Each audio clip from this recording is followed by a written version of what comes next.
Video आवडल्यास like share subscribe करा। मी स्वप्नाली रेसिपीमध्ये तुमचे खूप खूप स्वागत आहे। बघणार आहोत पुरी भाजी कशी करायची ते बघणार आहोत। चला तर मग रेसिपीला सुरुवात करूया। तर पुरीसाठी लागणारे आपण पीठ मळून घेऊया। तर त्यासाठी लागणारे साहित्य बघूया।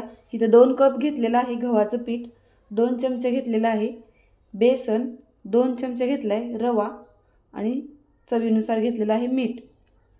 ताटामध्ये 2 कप गव्हाचं पीठ घेतले आणि 2 चमचे रवा सुद्धा आपण टाकून घेतलाय। रवा टाकल्यामुळे आपली पुरी कुसकुशीत होते आणि 2 चमचे बेसन टाकल्यामुळे आपली जास्त वेळ अशी टम्म फुगलेली राहते पुरी। चवीनुसार मीठ मिक्स करून घेऊया। वगैरे चांगलं मिक्स करून घेतलं ना की 1 चमचा तेलाचं मोहन केलेलं आहे ते ह्याच्यामध्ये टाकून घ्यायचं पिठामध्ये कडकडीत गरम करून आणि हे सगळं तेल पिठाला चोळून घ्यायचं। गरम आहे लगेच मध्ये पटकन हात घालू नका। तेल हे सगळं पिठाला आपण चोळून घेऊया चांगलं। तेल आपण चांगलं पिठाला चोळून घेतले। आता ह्याच्यामध्ये थोडं थोडं पाणी घालून पीठ मळून घेऊया घट्टसर। पीठ घट्टच मळायचं आहे। सैलसर जर पीठ मळलं ना तर पुरी आपली तेलकट होते आणि पुरी सुद्धा फुगत नाही बघा। त्याच्यामुळे पीठ आपण घट्टच मळायचं आहे। हाताला थोडंसं तेल घेऊन पीठ चांगलं तेल लावून थोडंसं मळून घेऊया। तेल लावून ठेवूया म्हणजे आपली कणिक चांगली भिजते तोवर आपण भाजीची तयारी करूया। आता आपल्याला भाजी करायची आहे त्यासाठी काय काय साहित्य लागणार आहे ते बघूया। 3 बटाटे उकडून घेतलेले आहेत मध्यम आकाराचे, 1 टोमॅटो चिरून घेतलाय बारीक, कांदा चिरून घेतलेला आहे बारीक, मटार घेतलेला आहे 1 छोटी वाटी भरून उकडून घेतला हा मटार। थोडासा 5 मिनिटं पाण्यामध्ये उकळून घ्यायचा। चवीनुसार मीठ घेतलेला आहे, काळा मसाला घेतलेला आहे सोलापुरी पद्धतीचा एसूर आणि आलं, लसूण, कोथिंबीर, खोबरं ह्याचं वाटण करून घेतलेलं आहे 2 ते 3 चमचे। तर चला मग आता आपण भाजी करूया। इथं आपण भाजी करण्यासाठी पसरट एक पातेलं घेतलेलं आहे, तुम्ही कढई घेतली तरी सुद्धा चालेल। याच्यामध्ये टाकून घ्यायचं आहे 2 ते 3 चमचे तेल। तेल चांगलं गरम झालं की ह्याच्यामध्ये टाकून घ्यायची मोहरी चांगली तडतडली की पाव चमचा जिरं सुद्धा टाकून घ्यायचं। कांदा चांगला 2 मिनिटं तेलामध्ये परतून घेऊया। कांदा परतला, जास्त वेळ पण करपवायचा नाही कांदा। याच्यामध्ये टाकायचं आहे खोबरं, आलं, लसूण, कोथिंबीरचं वाटण केलेलं। हे चांगलं आपण तेल सुटेपर्यंत परतून घ्यायचं 2 मिनिटं। वाटण चांगलं आपलं परतलंय, ते टाकून घेऊया टोमॅटो पण आपण 1 मिनिटभर परतून घ्यायचा। टोमॅटो वाटण वगैरे आपलं चांगलं परतलंय। ह्याच्यामध्ये टाकायचा आहे मसाला, आपला काळा मसाला। चांगलं मिक्स करून घेऊया।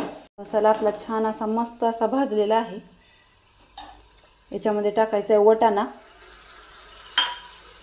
आणि बटाटा बघा असाच ह्याच्यामध्ये चुरून टाकायचा आहे असा। याच्याने भाजीला खूप छान अशी चव येते। असा कुस्करूनच बटाटा हाताने टाकायचा। बटाटा टाकला की आपण ह्याच्यामध्ये मसाल्यामध्ये वगैरे चांगला मिक्स करून घ्यायचा बटाटा। मसाल्यामध्ये मिक्स केल्यामुळे ना बटाटा भाजीला आपल्या चव छान येते। मिक्स झाला की आपण ह्याच्यामध्ये ना गरम करून पाणी ओतायचं।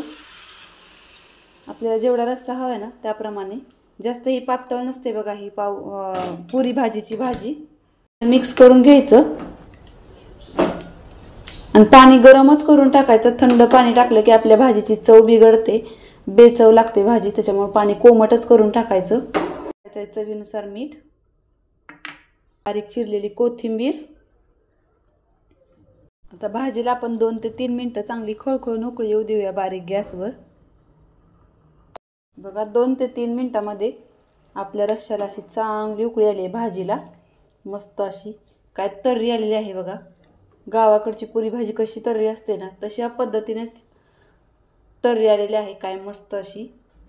आणि भाजी सुद्धा आपली मस्त झालेली आहे। आता आपली पुरी भाजीची भाजी तयार झाली आहे। आता आपण पुऱ्या करायला घेऊया। पटावर तेल घेतलंय थोडंसं लावून आणि आपण पीठ चांगलं आणखीन एकदा मळून घ्यायचं आहे। आपण पुरीची गोळे करून घेऊया। जास्तही मोठे करायचे नाहीत आणि जास्तही लहान करायचे नाहीत बघा. असे मी एवढ्या आकारामध्ये गोळे करून घेते. पीठ लावून घेतले. जास्त पण पीठ लावायचं नाही बघा, नाहीतर तेलामध्ये सगळं तेल पण आपलं खराब होतंय. आणि बघा आपण अशी पुरी लाटून घ्यायची. जास्तही जाड करायची नाही आणि जास्तही पातळ करायची नाही. जास्तही पातळ केली तर पुरी आपली फुगणार नाही. तर बघा एवढ्या जाडीची मी अशी पुरी केलेली आहे आणि एवढी साईज ठेवली आहे. जास्त ह्याच्यापेक्षा मोठी करणार नाही, एवढी केलेली आहे. चांगलं तापू द्यायचं एकदम कडकडीत. आणि आपण पुरी टाकून घेऊया.